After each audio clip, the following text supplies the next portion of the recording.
नमस्कार बालमित्रांनो, आज आपण इयत्ता 5वी विषय मराठी व्याकरण यातील वचन हा घटक अभ्यासणार आहोत. याची अध्ययन निष्पत्ती आहे विद्यार्थी भाषेच्या व्याकरणाचे विविध घटक जसे विरामचिन्ह, काळ, क्रियापद, लिंग, वचन ओळखतात व त्याचा वापर करून लेखन करतात. याची उद्दिष्टे व गरज आहे वाक्यातील नामाचे वचन ओळखता येणे, वाक्यातील नामाचे वचन बदलता येणे. वचनाचे 2 प्रकार आहेत, एकवचन आणि अनेकवचन. एकवचन नामाच्या रूपावरून जेव्हा एका वस्तूचा बोध होतो तेव्हा त्याचे एकवचन असते. उदाहरणार्थ पान, वही, समई इत्यादी.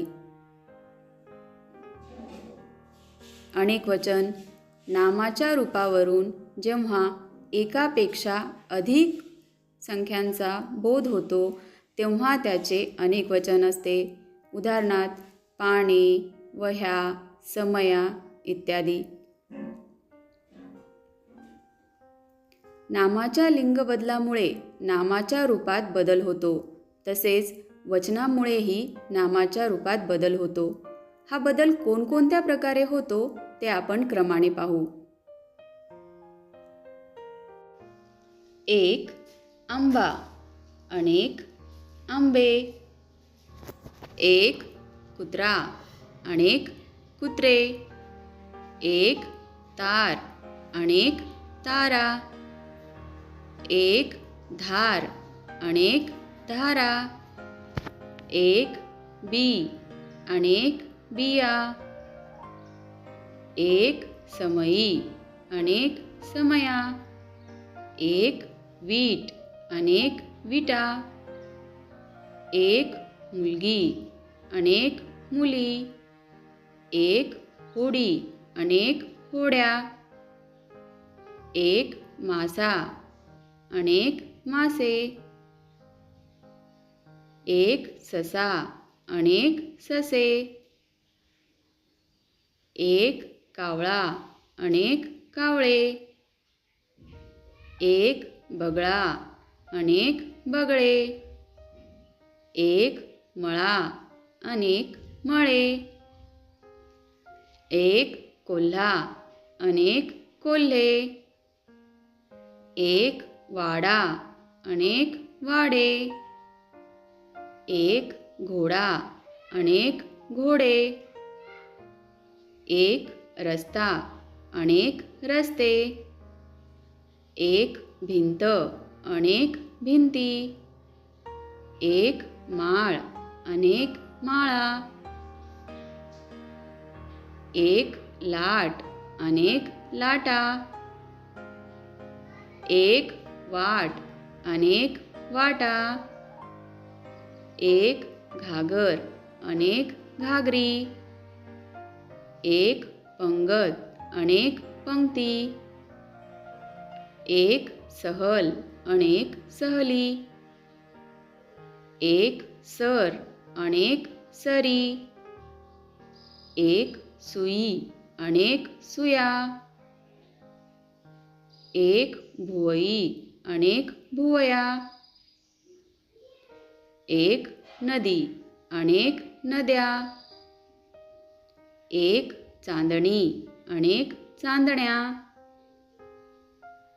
1. भाकरी, अनेक भाकऱ्या. 1. वाडी, अनेक वाड्या. 1. चटई, अनेक चटया. 1. लढाई, अनेक लढाया.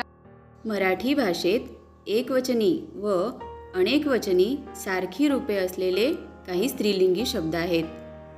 ते पुढीलप्रमाणे. आकारांत स्त्रीलिंगी शब्द. आकारांत शब्द म्हणजे ज्या शब्दांचा शेवट आ या स्वराने होतो असे शब्द, जसे शाळा, शाळा. भाषा भाषा, प्रार्थना प्रार्थना, प्रतिज्ञा प्रतिज्ञा, दिशा दिशा।